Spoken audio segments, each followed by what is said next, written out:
The Ffraegar wheel is back in Call of Dragons. This is in the second half of Season 2, and I've already spun this wheel twice in Season 1+, but I haven't maxed her just yet, and the wheel is insane value. So in this video, we're going to do two things. I'm going to give you a quick update on how our season is going so far, and I'm also going to max spin the Ffraegar wheel.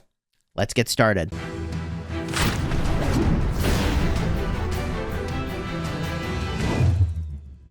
Hello my friends and welcome back. I'm Chisgule Gaming, and today's video is sponsored by the makers of Call of Dragons. And as I promised many videos ago, I have been working on my Sindrian Ffraegar combo. I really slept on the power level of Sindrian originally, and even though there's now a hard counter in the game named Ferondil, he makes it so that you can't do normal attacks for 3 seconds. Sindrian still freaking slaps. He's very, very good. Now, the best pair with Sindrian is, of course, Ffraegar, and that's the wheel that we're spinning today. So I'm working toward maxing Ffraegar, and we currently have 23 out of 75 tokens on Ffraegar. So I want to keep track of that number, because we're going to go in, we're going to do these spins, we're going to see the grand total number of tokens that we end up getting. Now, you may think, oh, well, Chisgule, are you going to just max her after this wheel leading up to your big fight? And weirdly enough, the answer is no, I don't think I will. So she is going to get only a small boost, 200 damage factor from being awakened. Now look, that's still 200 damage factor every skill cycle, but you have to keep in mind the long term of this game. I'll get another Ffraegar wheel. I'm already not going to be able to max spin it because I'll probably be close enough to maxing her already at that point. So I'd rather get the value from spinning the wheel, but you know what? Let's just see how close we get from spinning this wheel. I've already gone in and max purchased the bundles, and I may end up needing to do some gems as well. We'll find out. We start with the free spin, and we got the mana. All right, here we go. 5 at a time, baby. Boom, boom, boom. 1 Ffraegar and 1 Universal. I'm going to tell you the truth here. The best thing I could get is actually not the Ffraegar tokens, it's the Universal tokens. Every time I land on a Universal instead of a Ffraegar, it's a huge win, but that spin is insane. 1 G2, 3 Ffraegar, big W, let's freaking go. Now, the other place that I can work on Ffraegar is the daily special offer. I was originally doing that before we realized that we were going to get Ffraegar again in the new season that we're in right now, that's Season 2. There's the 2 Ffraegar tokens. If you are newer to the game, you may not have known that there was a Season 1+. And that Season 1+ is now gone. It was a special version of Season 1. That time I got no tokens. That kind of sucks. It was a special version of Season 1, and now players jump directly from Season 1 to Season 2. I love this spin. Ton of speed ups and a Ffraegar token. Yo, honestly, the Ffraegar token is the thing I want almost like second least. I mean, the resources I want the least, but then it's Ffraegar tokens because look, I mean, I'm going to max spin this wheel again when she shows up, hopefully. And spinning the wheel is such good value. I don't know if I can justify it exactly if I don't need any of these Ffraegar tokens if I ever max, but whatever. I'm kind of rambling here. 2 Ffraegar tokens, 1 G2 hero token. Let's freaking go, baby. I'm going to do all 200 attempts today. There's another Ffraegar token. Oh, and a full Ffraegar. Let's freaking go. Probably went to pity on that one. Not sure where it shows the pity, but it's kind of easy enough for us to keep track of at this point. Here's those tiered rewards, guaranteed. And I definitely look forward to being able to swap who's on the wheel. You can't do that just yet, but I think the last wheel of the season, you'll be able to potentially change that around. Boom! 3 Ffraegar tokens and double speeds is a huge win. Let's freaking go. So, all in all, I've been extremely happy with my Ffraegar, by the way. In case you're wondering, you're like, Chisgule, I'm here for information about Ffraegar. 2 Ffraegar tokens, 1 G2 is really good.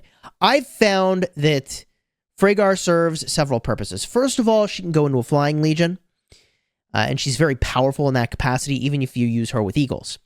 Second of all, she's obviously a great marksman, so pairing her with other marksmen is going to go extremely well. Well, 10 out of 10, can recommend that as well, although Sindrian's the obvious choice. There's 2 more Ffraegar. Okay. All in all, I'd say this is going pretty well so far. Soon we're approaching the point where we'll go to pity. So that should happen within the next... Okay, that spin's pretty bad. 4x resources, 1x speeds kind of sucks. Not going to lie. We should hit pity in the 110 range. That's about when we hit pity for the number of spins remaining. Ffraegar token, bunch of other stuff. All right, let's go. So I have been very happy with my Ffraegar. She is one of the heroes that, if I haven't already taken her to 6 stars, I'd say she's a pretty high priority for me. There's another Ffraegar token and the legendary medal. If you're wondering, like, who shouldn't work on Ffraegar, I think if you're a very low spender or free to play, you could consider skipping her. If you're just generally not moving in on marksman at all, that's something that you could consider. I do think that Kanara is really exceptional, and her kit is just like really easy to use, especially if you have a rattle spear. Oh man. There's another Ffraegar token. Some speed ups are really nice.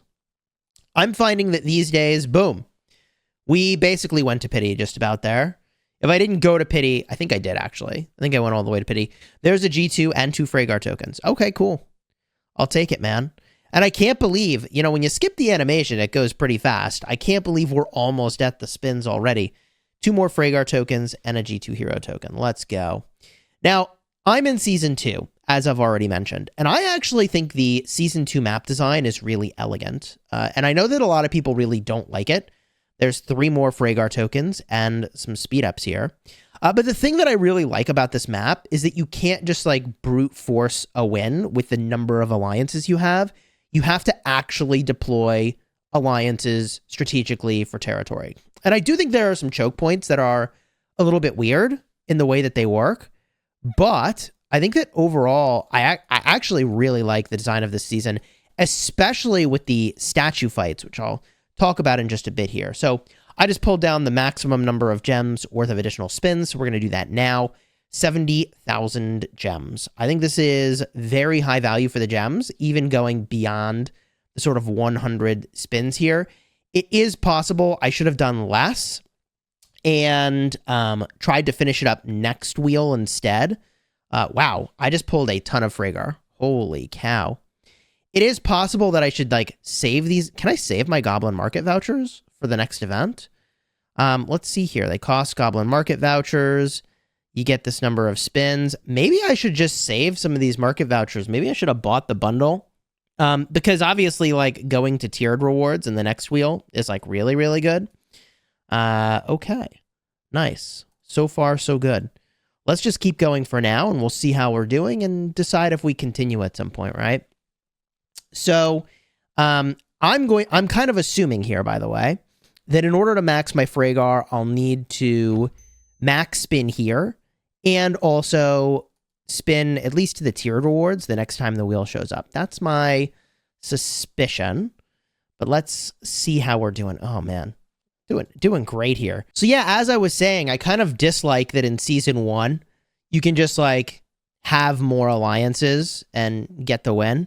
That said, I do kind of feel like the entry into Season 2 ought to change. And I have actually like a grand vision of what I think the game should look like that is, I think is a really cool innovation on kind of the way that the game works. My 2 cents here. But I think that the biggest feedback I would offer, by the way, 3 tokens and 2 speeds, is amazing. The biggest feedback I would offer for the way the season is designed is that I think that resurgence shouldn't be an option. And I think that the 4 starting zones should be balanced to be equal power. Then I think this is like a very, very, very good design. I think it would be really cool with that design. Because then you've basically got either, like, I don't know, a sort of free-for-all between the 4 different regions.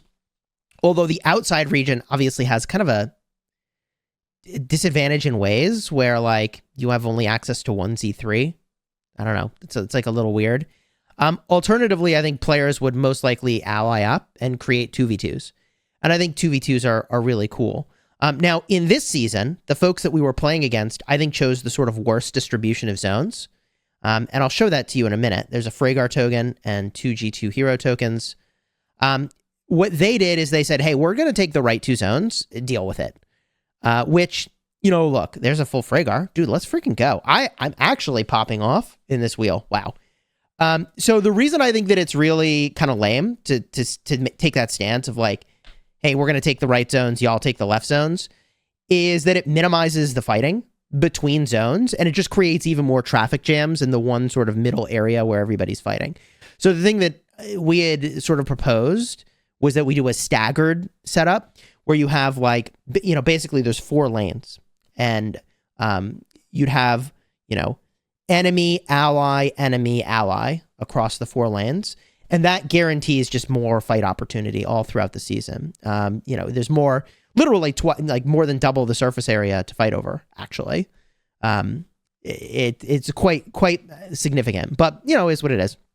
Okay. I've got 25 of these left. Dude, I'm just gonna pull. We'll see how far I get.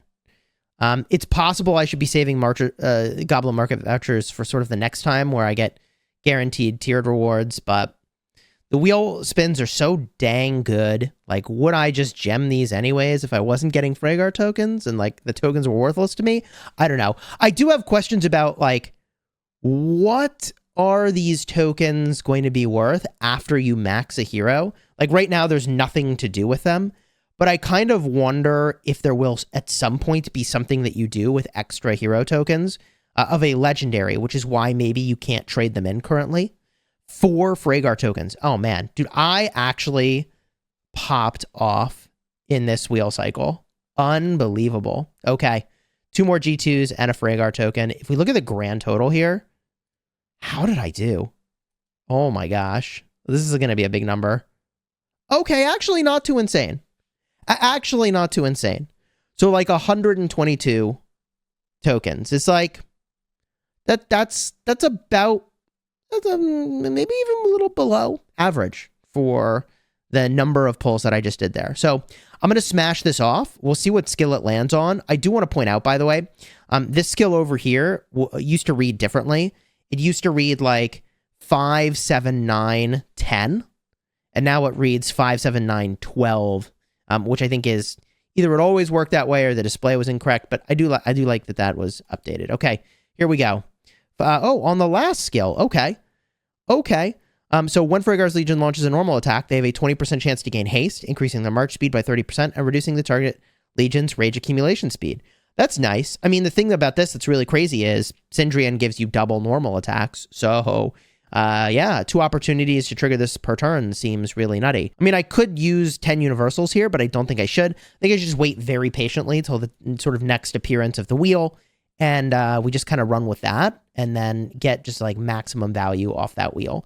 And I probably will not spend gems to sort of finish her off with the wheel. Very cool. So I'm pretty happy about my progression on Ffraegar. Like I said, I might even bring her to 6 stars before the next fight. The heroes that I brought to 6 stars first, however, includes Velen. I did Lilia as soon as the 6-star system was applied. And I also did Kanara. And I did Ffraegar. Or no, sorry, Sindrian. I actually am surprised. I already did Sindrian. So I think Ffraegar is next on my list here for heroes to give this special defense break to. That said, you can see by the level of my Ferondale that, like, at this stage of the season, I'm doing a lot of work with flying cavalry. It's just like, is the thing that is disruptive and possible. And let me just show you where we're kind of at. Right now, I'm teleport locked, which is a bit of a GG. But if I make my way down to this part of the map, it is kind of funny. The enemy was doing breaking through over here, which is actually just like hilarious. I really don't know why people do things like in a war zone, and then expect like they're not going to get attacked. Like people gather and do all kinds of silly things in a war zone and then send you very angry messages that are like, how dare you attack me? It's like, bro, we at war. Remember, y'all betrayed the heck out of us. Y'all did the most noteworthy betrayal probably the game's ever had. So anyways, that's not really what this video is about. Point is, we're at this one choke point. This choke point is just like really, really weird. It's weird because we were able to build a fort here, and it's the one and only place you can get through this zone. So the enemy's on one side of the zone and we're on the other, and the one and only place you can get past that is blocked off by a pretty good choke point. Now, they happen to be attacking this flag. This has gone on for quite a while. You may wonder, how the heck can your enemy attack that flag? Well, one of the quirks of this game, we'll say, is that you can actually attack through a zone barrier. So, like, we can't do anything to these flags literally ever, but they can position flags to attack us from their starting zone, which is, like, really, really, really quirky, right? It's quirky. So they've positioned a bunch of flags to attack us. I think understanding this choke point is, like, really critical when you're doing Season 2. The other thing that I will point out here, if we look at the sort of starting zones, I mentioned there's, like, 4 lanes that sort of all lead up to the dragon. What I said earlier is that really the best way to play this particular map is to have, like, an ally, then an enemy, then an ally in the next starting zone, and then an enemy. And the reason you want to stagger that is that way you have fight potential on both sides of you. So these statues are just super, super fun. We're going to contest this next one at 1939 UTC. We just took the other statue, which is up over here. It was about the same time that was contestable, and the enemy didn't show up, which is the thing that you need to do, right? If it's your downtime, like, don't show up. You're just going to get kind of wrecked, and it's not a good plan. So, you know, you contest the cycles where it's a good time for you, and it just is what it is, and that's what we do as well. So later today, I'll be fighting down by the statue, although I don't know if they're going to fight or not, right?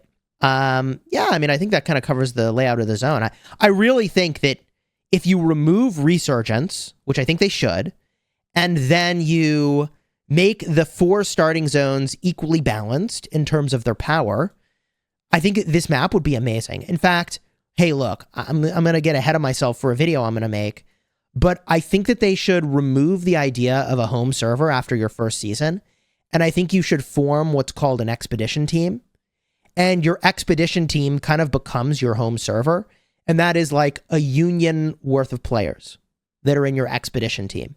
Because if you think about the story for Season 2, you're like going on a boat with your expeditionary force into a new world. And I assume that's how we'll get into other new worlds as well. So I really think you should sort of form an expedition. That expedition represents sort of a union worth of alliances and players.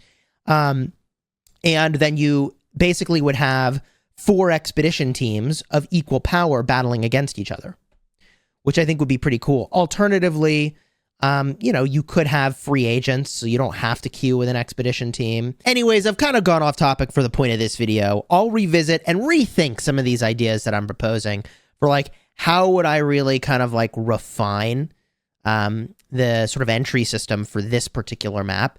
But I do think this map's really cool. I've got the dragon fight coming up. I believe it's on the 16th.